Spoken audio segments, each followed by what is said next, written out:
Real Men Feel with Andy Grant encourages men to allow and express all of their emotions. Despite what you may have been told, all emotions do serve you.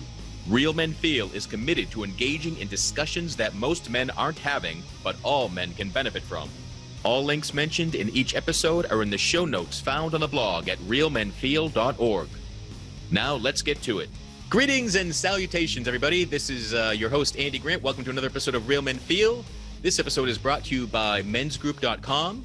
They are the leader in online men's groups, allowing you to connect with other men and get support for whatever you're dealing with.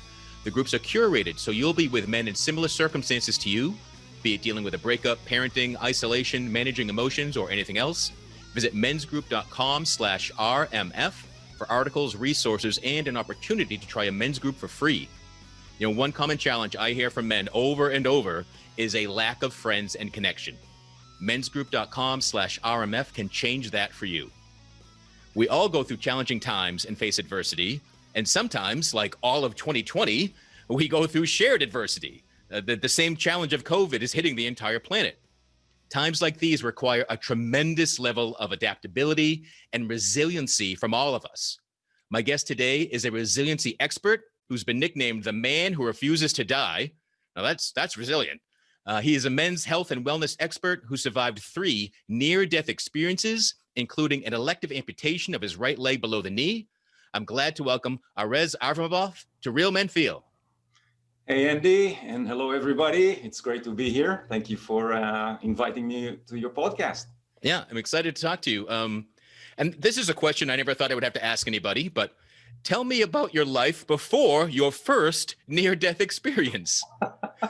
Yes, well, it's been a relatively normal life, if you can call it normal. I mean, I'm originally from Israel, born and raised there. And some of you may know, I mean, in Israel, military service is mandatory. It's not something you choose to do or not to do. So from the age of 18 until 21, it's 3 years for men and 2 years for women. So for me, I grew up in Jerusalem, very active guy, adventure, outdoors, always loved that kind of environment. I thrived in it. And that propelled me to want to become the best soldier possible. And from a very young age in Israel, we have a very, very professional army. And we have, you know, like the Navy SEALs and of course the Air Force and everything in between. And for me, my aim was always, I wanted to serve in the top elite commando unit in the military. So that was a theme that ran in my life until I got selected and served 3 years in elite Air Force commando unit in the Israeli Special Forces. And I think that experience for me really gave me a lot of foundational tools and abilities to deal with what, you know, we call it resiliency. It's kind of more of a buzzword than anything else, because what is resiliency? I mean, it's tough to define. It's different to every one of us. But the idea of resiliency is basically how do we address change and adversity in a way that it doesn't take us down and completely push us into the dark night of the soul where we can't even climb out of it ourselves. So there's that process that can be developed. It's almost like a muscle. So how old were you the first time you faced death? Well, for me, I now live in Canada. I'm a father and a husband. I have 2 daughters, a 16-year-old and a 13-year-old. And this is my second marriage. My kids are from my first marriage. And we've been in Canada now for 16 years. And I have established myself here as an immigrant, had a very successful career in real estate. And during that time, when I was here, I was actually in a very, very, very difficult car accident.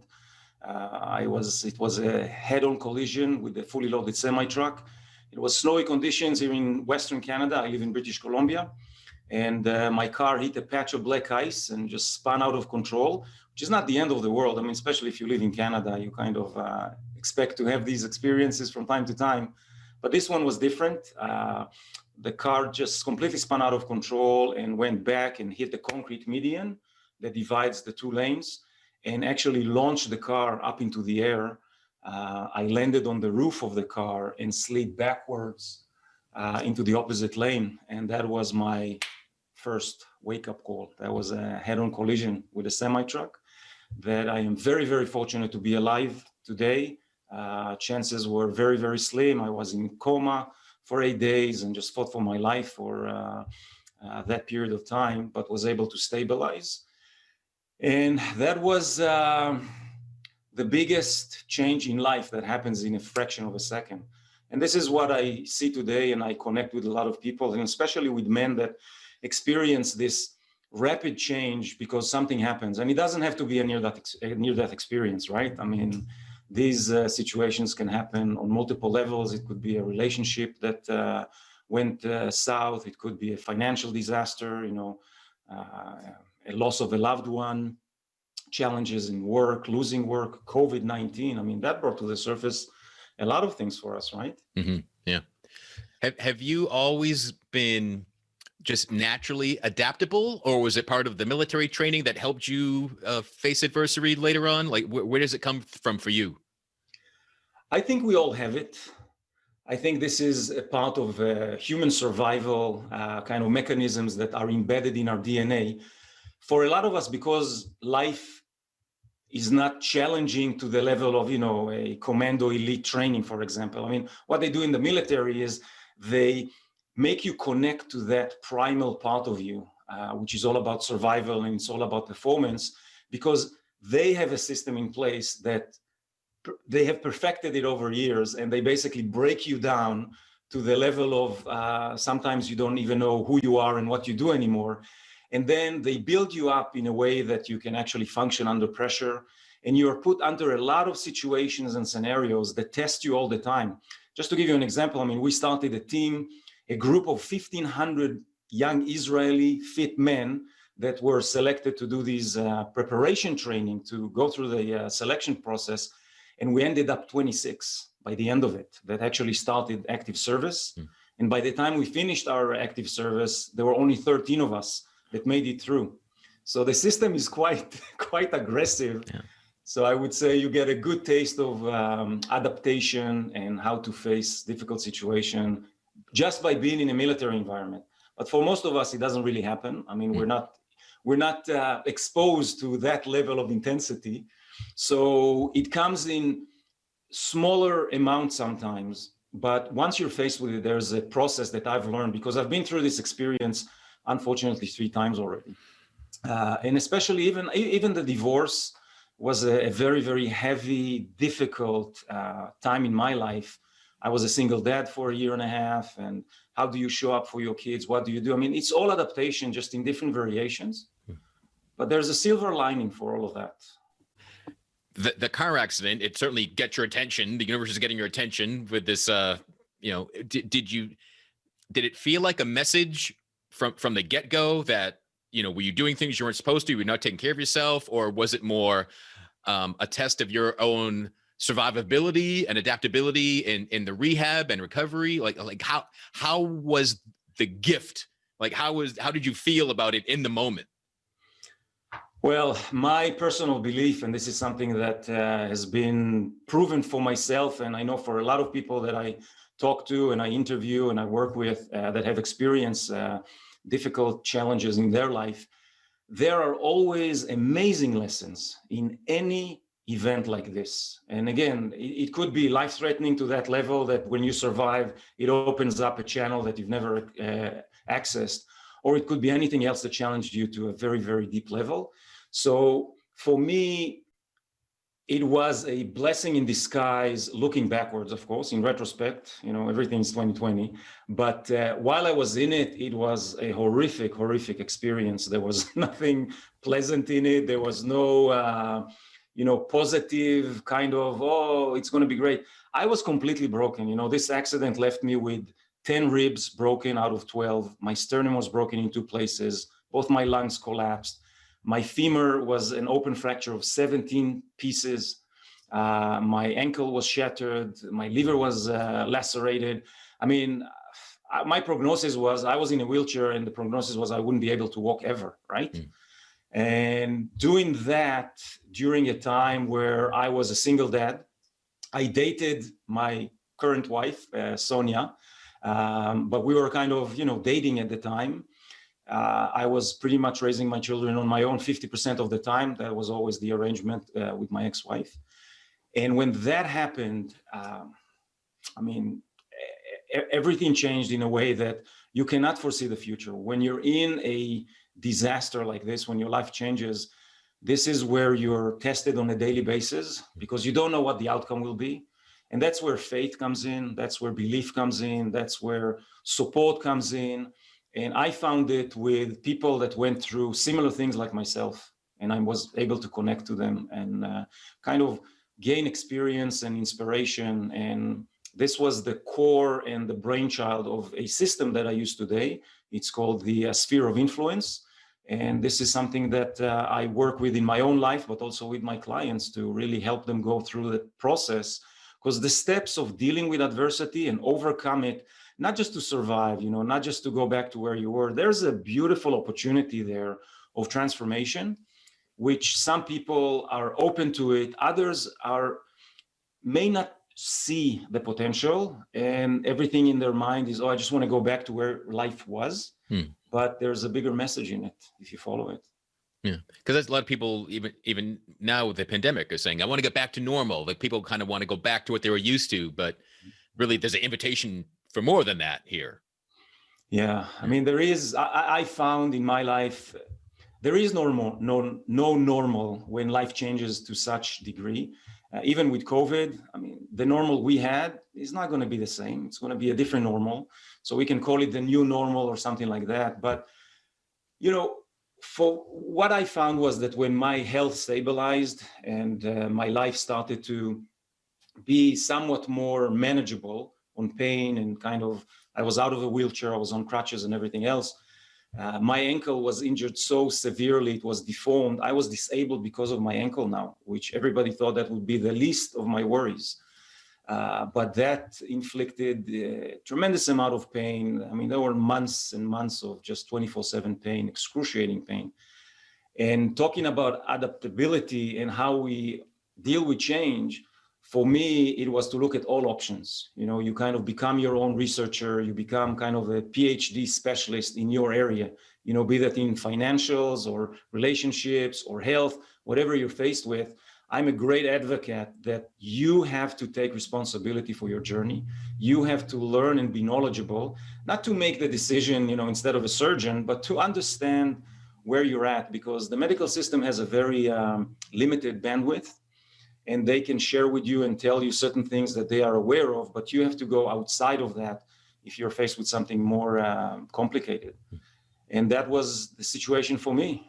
I was with the surgeons for about a year trying to come up with all sorts of innovative kind of surgeries and ideas to fix my ankle. But the reality was that there was nothing to do with it. And that really led me to make the hardest decision in my life. And I decided to have my right leg below the knee amputated.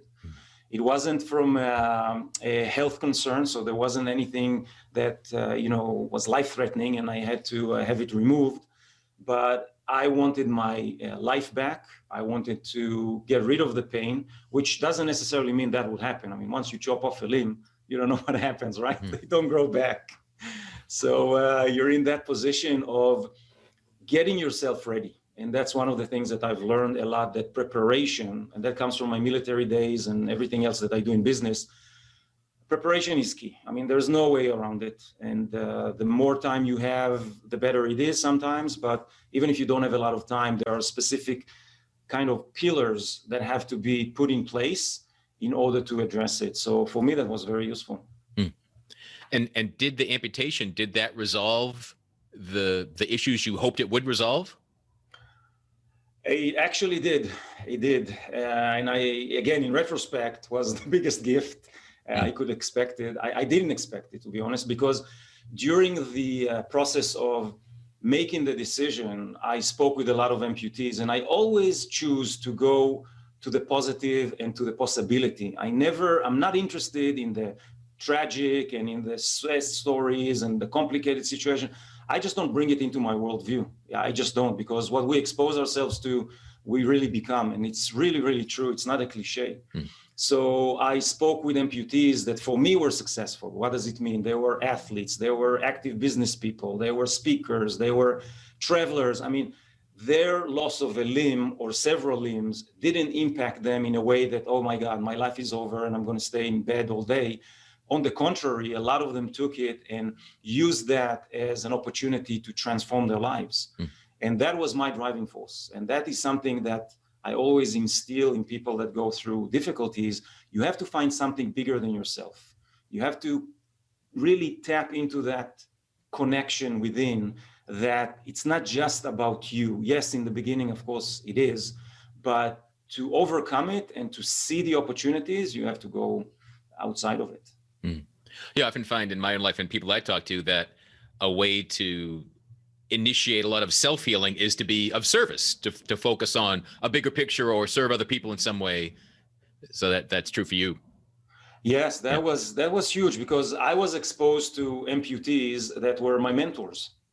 And they did it from their heart. They did it from a place of concern. And it was just a beautiful experience on my end, because here it is. I mean, what's the beautiful relationship between a good mentor and a mentee, right? I mean, it's someone who has already walked the path that you are on.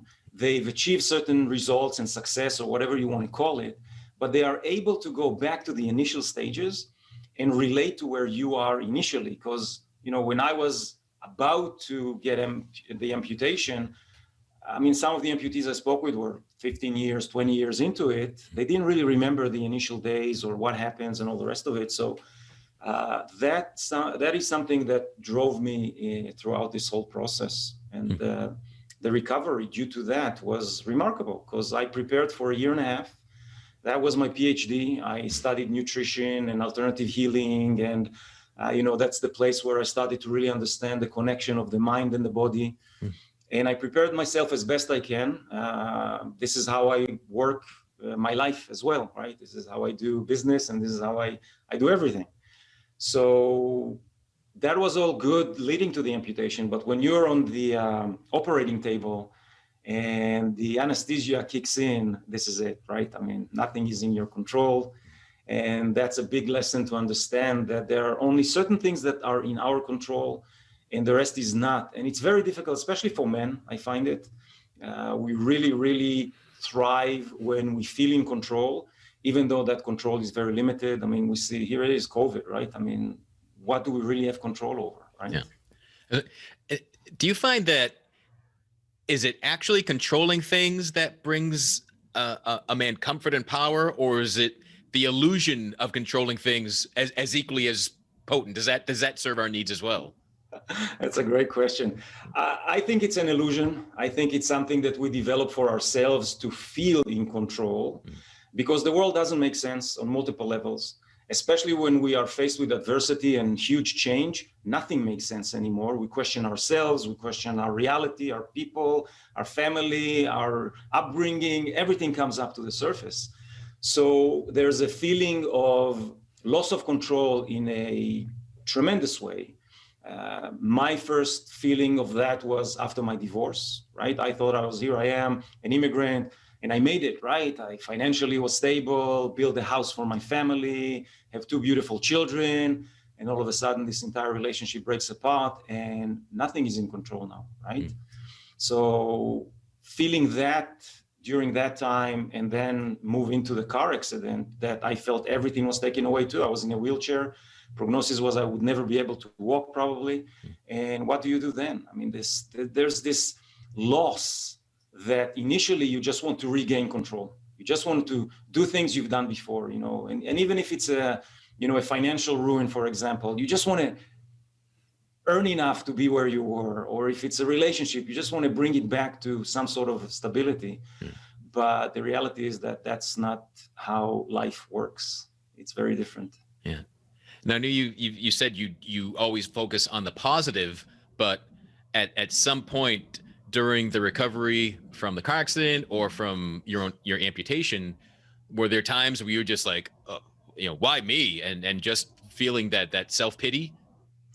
Oh yeah, for sure. I mean, we're human. We're not machines, and those questions come up, and they have a valid I say always they have a valid time and a lifetime in your life to question, to ask why me, why did it happen, did I do anything?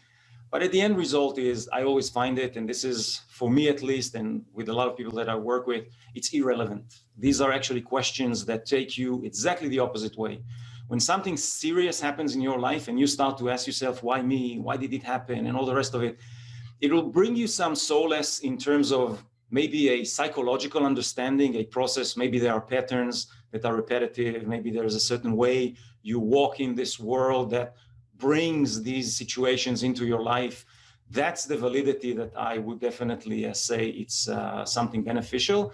But in terms of recovery and moving forward, it is useless. It is actually an anchor.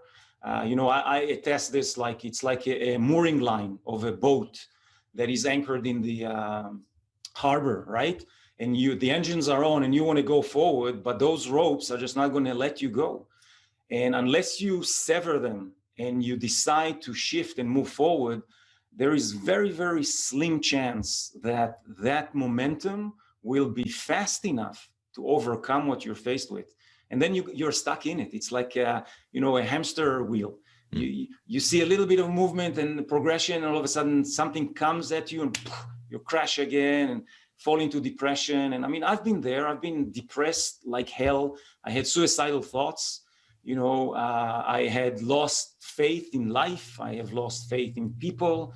I've lost a lot of people throughout these accidents. They just couldn't cope. And I didn't understand it. I said, why? Well, what's the problem? I'm the same guy and whatever. But it wasn't. What I went through was a reflection sometimes for them. And they just didn't want to be in that environment. And today I understand it, again, in retrospect. But while I was in it, it felt like a huge loss. It was very difficult. So you survive the car accident, and you choose to have the amputation to really rid yourself of more pain and potentially just a never-ending life of pain. And you're an adventurous, outgoing guy. So now, as an amputee, you got into some adventurous activities, didn't you? Oh yes. My recovery was quite astonishing, to be honest. Again, in retrospect, because it didn't went completely, challenge-free, because I had some infection in the amputated residual limb, and it took months to recover from that. So I couldn't receive a prosthetic leg to walk on for 3 months. But at that time, I already started to prepare myself, and it was a matter of time of when things will recover and I'll be able to start. So again, very, very diligent preparation, mental, physical, based on nutrition, based on exercise, within the capacity of what I could do at the time. But when I received my prosthetic leg, I was able to walk the first day with no aids. The second day, I was already riding a bicycle. And the day after that, I drove a car. So all of a sudden, I looked at it and said, oh, this is actually not too bad, right? And then I started to pursue some other outdoor activities that I love to do. I love skiing. So I've went back to ski as an amputee, and I fulfilled a life dream of mine to ski with my daughters, because when the accident happened, they were very little. They didn't ski at the time. But during my recovery and everything, those 3 years, they actually started to ski. So my big dream was to be able to do that with them, and I was able to do that. And that opened up, again, a passion in my life. I love motorcycles. I'm very, very passionate about them. I rode motorcycles all my life, on-road and off-road. I just love the connection and the state that you're in when you ride a motorcycle. For me, it's not about speed. For me, it's about the means of travel and the places it takes you. And you're in the scenery, the wind is in your face, you smell everything. You just, 5 inches from the ground. And it's just this remarkable freedom for me. So I wanted that again. And I decided to try and ride motorcycles again. And I almost killed myself trying to do that, because as an amputee, it's not really the easiest thing to do. But adaptation took first the front, and I adopted my bike, and I decided to ride off-road again. And the bike was adjusted to my needs. And I love enduro. Enduro, it's a very technical type of, it's like mountain biking, but on a motorcycle. Very, very technical terrain and very challenging. And I just love it. I love the connection. This is from my military days. This engagement with physicality and nature is something I enjoy. So I went back to ride off-road motorcycles, and that opened up my biggest dream on an external goal, and that was to race the toughest, longest off-road race in the world. It's called the Dakar Rally.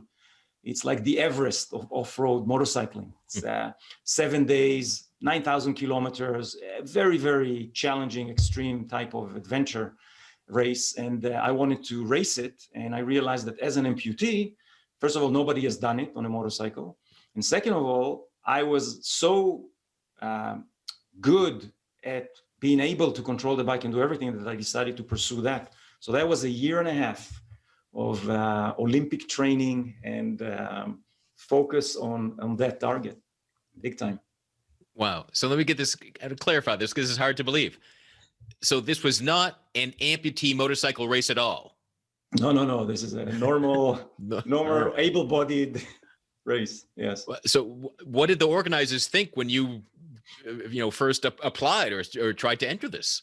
Yeah. So they had amputees and disabled people do it in motor vehicles, either assisted or they were able to operate the machine. So it's not something that completely was never done, but nobody ever tried to do it on a motorcycle.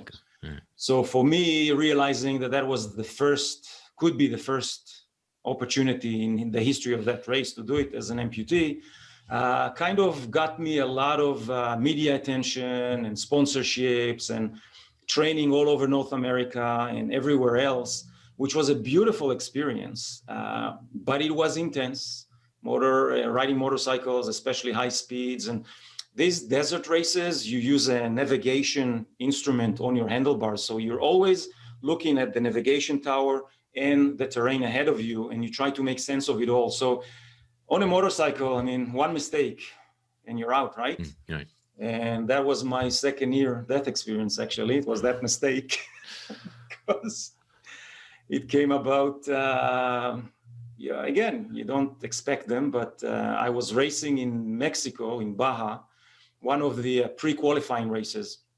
And I had a great time, really. I just enjoyed every minute of it. I was euphoric. Here I am riding a motorcycle with a prosthetic leg. I'm living my dream and nothing stops me, and it's possible, and it is possible.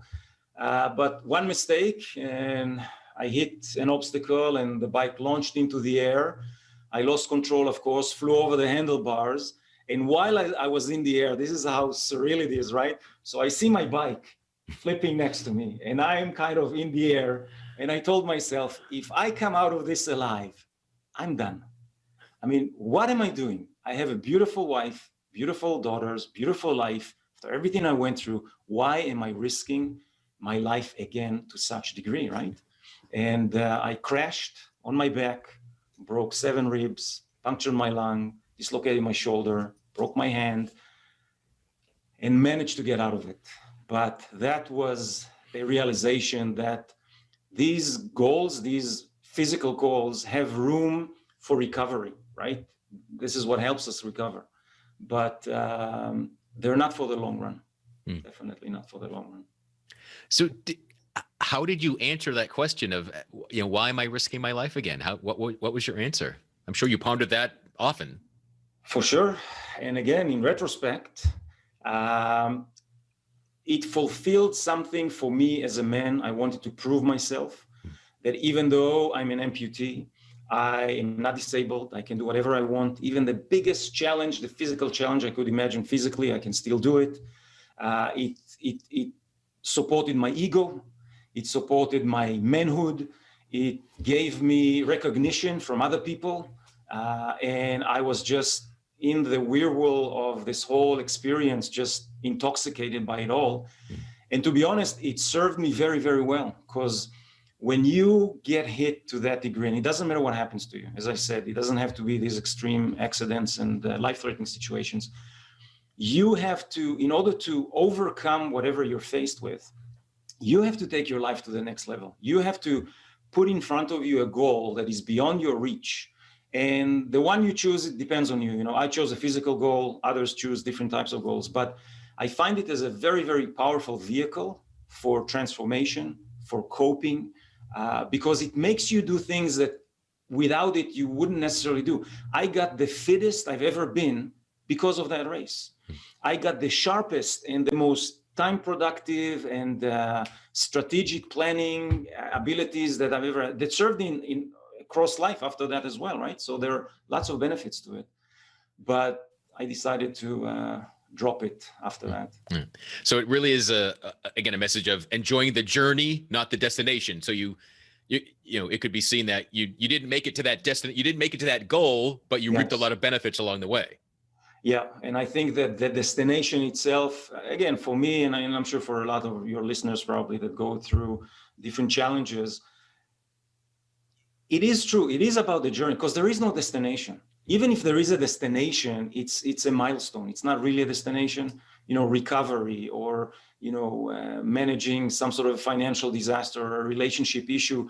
Those are milestones that are just part of the journey itself. And when you show up to these journeys with an open mind and with curiosity and with enthusiasm, because there's so much gold in the process. And I know at the beginning, it's very difficult to see it. This is why mentorship is so important. This is why peer support is so important. People that have been there, done that, and they can reflect on you where you are, and they can also share with you what's coming. You know, for me now, when I work with men, I know exactly what the obstacles they're going to face. It's like a textbook, right? And they all hit them one by one by one.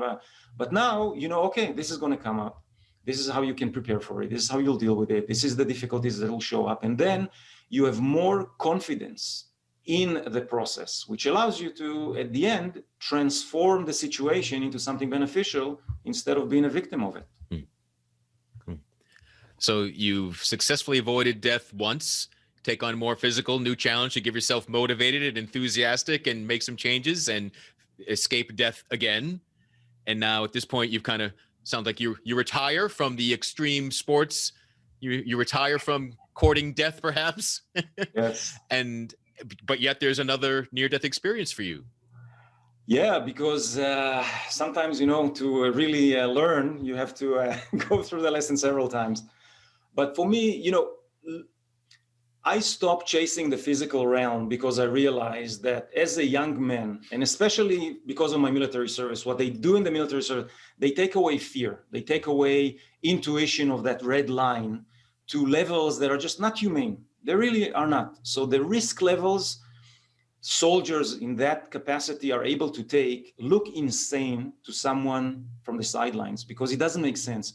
But it's all about, you know, risk and skill, kind of this play. The more skill you have, the more risk you take, but it seems to be less risk because your skill level is so high. So it's this endless roller coaster that you always chase. But for me, I realized at the time that this need to prove myself, this need for adrenaline, this need for intense physicality is something that I can live my life with a lot less of that in a much healthier, connected, and more at peace. Because what I was looking for was inner peace. All of those things that I did, and a lot of us do in these situations, are to find something that will bring us that inner peace.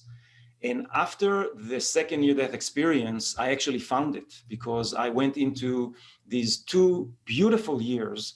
I call them my inner Dakar.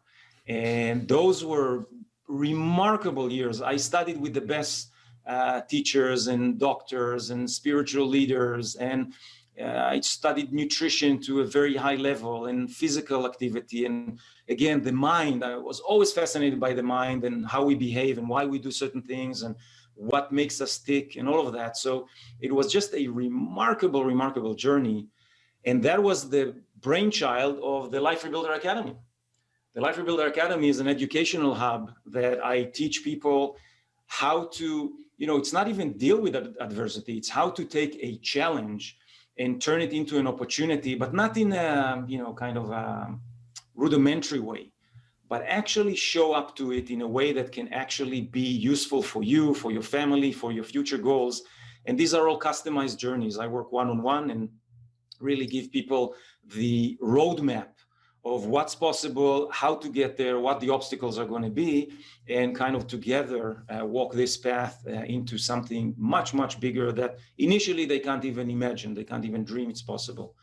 And that was my journey. That was this beautiful process of the Life Rebuilder Academy, where I knew, just like yourself, and we shared this in a previous conversation, when you become of service, when you have something very unique and very authentic to share with others, not to change their life, not to make them wrong and you right, or nothing to do with it. It's just to bring a different perspective and an ability to maybe look at life from a different angle that allows them to say, all right, you've just changed a certain belief or a certain way I look at the world, and now they can take that process and shift and move on. So that was that beautiful process of 2 years, but here it is. 2 years into it, I had a full-on heart attack out of the blue. I can't say completely out of the blue. I mean, I was rear-ended a month before, and that probably was a trigger that released all the stressors in my body. My condition deteriorated over a month to not being able to speak clearly, not being able to read, like I lost cognitive abilities. There was something going on a very, very deep level. The doctors didn't know what it was. But the end result of it was a full-on heart attack. I was 45 at the time. And if I wasn't 2 blocks away from the hospital, because I was at the chiropractor that was supposed to help me with the whiplash for my back, I probably wouldn't be here speaking to you today. So that was a very, this was what I call my real near-death experience, because I was on the edge. I was on the edge of letting go. And I do understand a lot of people today where they have, heart attacks or strokes or things like that, where it's a very strange place to be in. And, it's not that I saw, angels and the white light and I went through the tunnel. I don't know, some people describe it that way. For me, it was very, very real. And it was my children and my wife that brought me back, that I wanted to fight for them, because if it was just me, I would say, listen, look at you, you're broken. Look at what you've went through. Okay, you had a good run, move on, right? And that inner power, that motivation, that vision that I want to be with my kids, I want to see their children, I want to be a grandfather, kept me alive. And it really did. So that heart attack, it happens in a fraction of a second. Within 75 minutes, they put a stent in me that saved my life. But that opened up another journey of healing and recovery and fear and loss. And that was on a whole different level. Totally. So does it feel like 3 times the lessons have been learned, or like, do you worry about this? Is this a concern that this is your pattern or not? So what I've learned to understand is that when we are challenged, that challenge is given to people that can handle it. And we all can handle it. I don't care what your situation is, what your circumstances are. There are no excuses. There are no selected few that can deal with it and you can't. Oh, look at him or her, she did it. No, it's not that. I truly believe that when we are handed these challenges, they are there for us to learn and grow with. So for me, this is part of life. Listen, I have experienced it on an extreme level, for sure. The lessons I received, I would never trade them for anything in life, right? Ever. This is what gave me now the platform that I use, and real lessons based on real life results, not just theories and psychology. And it's just how life works with us. And look at where we are, COVID-19. Come on, this is global now, right?